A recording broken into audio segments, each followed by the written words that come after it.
రాష్ట్రమంతటా ఆలయాల్లో ముక్కోటి ఏకాదశి శోభ సంతరించుకుంది. ధనుర్మాసంలో వచ్చే వైకుంఠ ఏకాదశికి ప్రత్యేక విశిష్టత ఉందని భక్తుల విశ్వాసం. మహావిష్ణువు గరుడ వాహనంపై 3 కోట్ల దేవతలతో భూలోకానికి వచ్చి భక్తులకు దర్శనమిస్తారని పురాణాలు చెబుతున్నాయి. ఈ రోజున విష్ణుమూర్తిని దర్శించుకుంటే మోక్షం లభిస్తుందని భక్తుల నమ్మకం.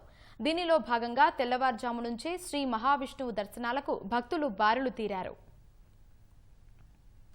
ముక్కోటి ఏకాదశి పర్వదినాన్ని పురస్కరించుకుని ఎన్టీఆర్ జిల్లా నందిగామలోని శ్రీ రామలింగేశ్వర స్వామి దేవాలయం, తిరువూరు శ్రీ కోదండ రామాలయం, జగ్గయ్యపేటలోని దేవాలయాలు భక్తులతో కిటకిటలాడాయి.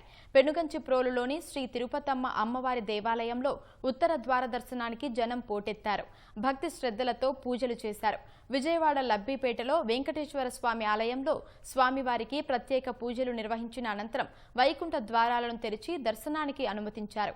భక్తులకు అసౌకర్యం కలగకుండా తాగునీరు, పాలు అందించారు. గన్నవరంలోని శ్రీ వెంకటేశ్వర స్వామి దర్శనం కోసం భక్తులు కిలోమీటర్ల మేర బారులు తీరారు. కోనసీమ తిరుమలగా పేరుగాంచిన ఆత్రేయపురం మండలం వాడపల్లి వెంకటేశ్వర స్వామి ఆలయంలో వైకుంఠ ఏకాదశి వేడుకలు ఘనంగా జరిగాయి. ఆలయాన్ని వివిధ రకాల పుష్పాలతో అందంగా అలంకరించారు. భక్తులు వేల సంఖ్యలో తరలివచ్చి స్వామివారిని దర్శించుకున్నారు. రాజమహేంద్రవరం మెయిన్ రోడ్డులోని వెంకటేశ్వర స్వామి ఆలయంలో ఉత్సవమూర్తులను పుష్పాలు, కరెన్సీ నోట్లతో సుందరంగా ముస్తాబు చేశారు. ప్రకాశం జిల్లాలోని ఎర్రగొండపాలెం, కనిగిరి, పామూరు మండలాల్లోని ఆలయాలు గోవింద నామస్మరణతో మార్మోగాయి. ఉత్తర ద్వారం ద్వారా ప్రత్యేక అలంకరణలో విష్ణుమూర్తి భక్తులకు దర్శనమిస్తున్నారు.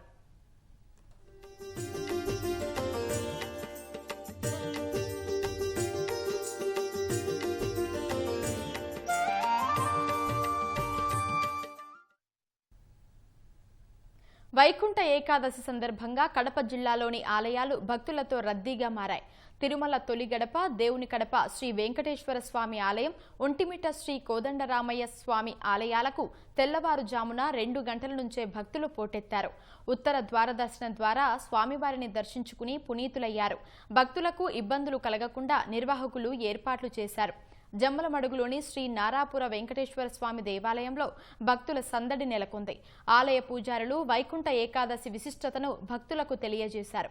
అనంతపురం జిల్లా రాయదుర్గం కోటలో వెలిసిన సుప్రసిద్ధ శ్రీదేవి భూదేవి సమేత శ్రీ ప్రసన్న వెంకటేశ్వర స్వామికి అర్చకులు వేద మంత్రోచ్చరణల నడుమ ప్రత్యేక పూజలు నిర్వహించారు. శ్రీవారిని దర్శించుకోవడానికి భక్తులు పెద్ద ఎత్తున బారులు తీరారు. ఉరవకొండ శ్రీ వెంకటేశ్వర స్వామి, బెలుగుప్ప మండలం శ్రీరంగాపురం రంగనాథస్వామి ఆలయాల్లో వైకుంఠ ఏకాదశి వేడుకలు అంగరంగ వైభవంగా జరుగుతున్నాయి. పెద్ద సంఖ్యలో భక్తులు తరలి వస్తూ ఉండటంతో ఎలాంటి అవాంఛనీయ ఘటనలు జరగకుండా పోలీసులు చర్యలు చేపట్టారు.